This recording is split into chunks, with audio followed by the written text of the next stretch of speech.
Do the ladies think a man should stay in a relationship where he does not get regular sex?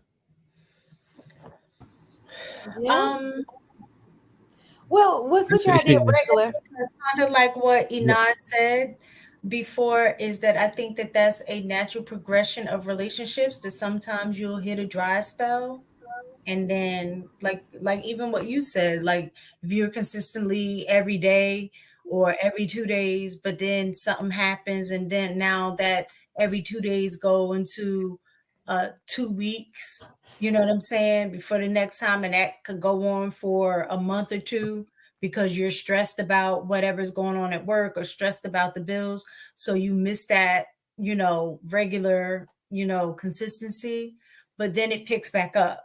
So yes, I definitely think that he should, just like she should, because it doesn't. I think a lot of times we speak in terms of it typically just being the woman that withholds or doesn't give the consistency, but from stuff that I've read as well, that happens with men too. So are you saying that if sex isn't happening, then it's okay for either partner to go outside of the relationship to get it, is the question. And I think if you're in a committed relationship, that answer should be no. I believe a real conversation is necessary. But Mhm. before you start to even venture down that road, you gotta have real conversation. And let's say you're a man and you're stressed, you have to be open to your woman and explain it to her. Mhm. Because the And first that's one of the and I that's think part of that goes back to part you of the said is conversation we were having, right? That we were having earlier about vulnerability. Like if you have to be willing. Mhm. And in most cases we're not. So what women typically see is a change in pattern, a change in behavior, and y'all will go straight to whatever the worst case scenario Yeah, he cheat. could be. He gotta be cheating. Like that's the first thing that a lot of women, even AP, you co-signed that. You was like, if a dude is asleep, then more than likely he's cheating. So a woman is gonna go to that, like you said, without the communication piece. Like, babe, I know we haven't been. I'm just kind of stressed out at work, or there's a lot that's going on that I need to figure out right now, something like that, just to put on notice so we understand why there's a change in pattern.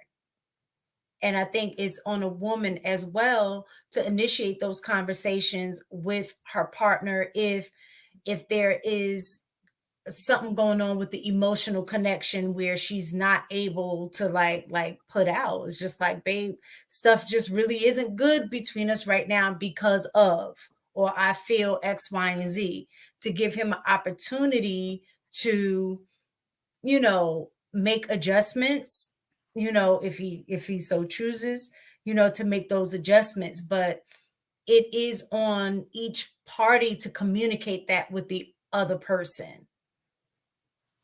Do you think it's fair? Not even fair.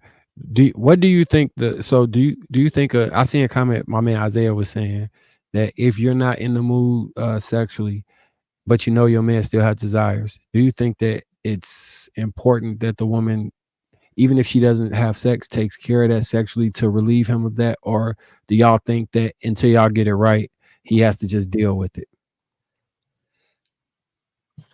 I I would say, me personally, no. I don't think I don't think she should just deprive him altogether. No. I don't. Anybody else? I don't. Not in the mood feels like a cop out, right? Like it's not in the mood doesn't mean I'm stressed and I got a lot of things going on. Not in the mood is the new I have a headache, right? I think there needs to be a serious conversation about what's going on. But if it is one of those things where like it is stress or it is time or it is something, I think there is that obligation to take care of your man. I don't understand.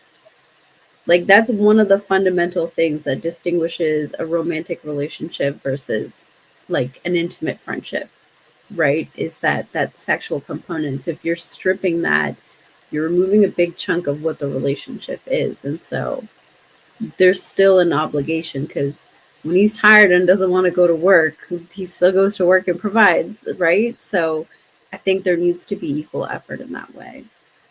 But I also think on the flip side of that, if we're looking at sacrificing even when you don't want to, that if part of, like we said, that conversation, if she's expressing to you, like, this is what's been happening, I need more help, or I need X, Y, and Z, these are the things that I need so I can be intimate with you. And your thought process is you're not going to make those adjustments, but you still expect her to relieve you. I don't think that that's cool either. Like, if it's something that you can do that would make your situation for you to get the outcome that you want, but you say, nope, I'm not going to, and you still need to relieve me, I don't think that that's the right mindset or attitude either. I think both need to, she needs to help with the situation in relieving you, but you also need to make those changes that she also needs, so it won't even be a situation where it feels like an obligation, like, oh, I just have to relieve him because it's my duty, as opposed to, I really want to be intimate with my husband, but I need help and I'm telling him this is what I need, and you make a choice to not give her what she needs. I think you're creating a dynamic for her to then still withhold if she doesn't feel like her needs are being met either. If a man is in a relationship with a woman that withholds and he is caught cheating, do You're you completely? in and out. I didn't hear what you said. No, I said if a man is in. Can you hear me? Hmm. If a man is in a relationship with a woman that withholds sex, do you think that he should be penalized for cheating on her? Yes, Why? because again, the commitment was being, well, this is if this was your commitment. Each relationship, I guess, they might have their own rules. But if in the relationship the agreement was the commitment to monogamy, and we say for better or for worse, then when you run into the worst, your first response is to go outside of the relationship, then I do think that that's a problem. And I think you also open the door for her to respond in kind. Like how we was talking earlier, like, treat, do unto others as you will have do unto yourself. So you treat people the way you want to be treated. So if you wouldn't want her to step outside of the relationship, especially when her needs aren't being met, like y'all are talking about from a physical standpoint, oh, I could step out and not have sex, but a woman needs may not be met in an emotional aspect, or it can be a physical aspect. And if you wouldn't want her to step outside of the confinements of your relationship to get those needs met, then you as a man should lead in not doing the same behavior.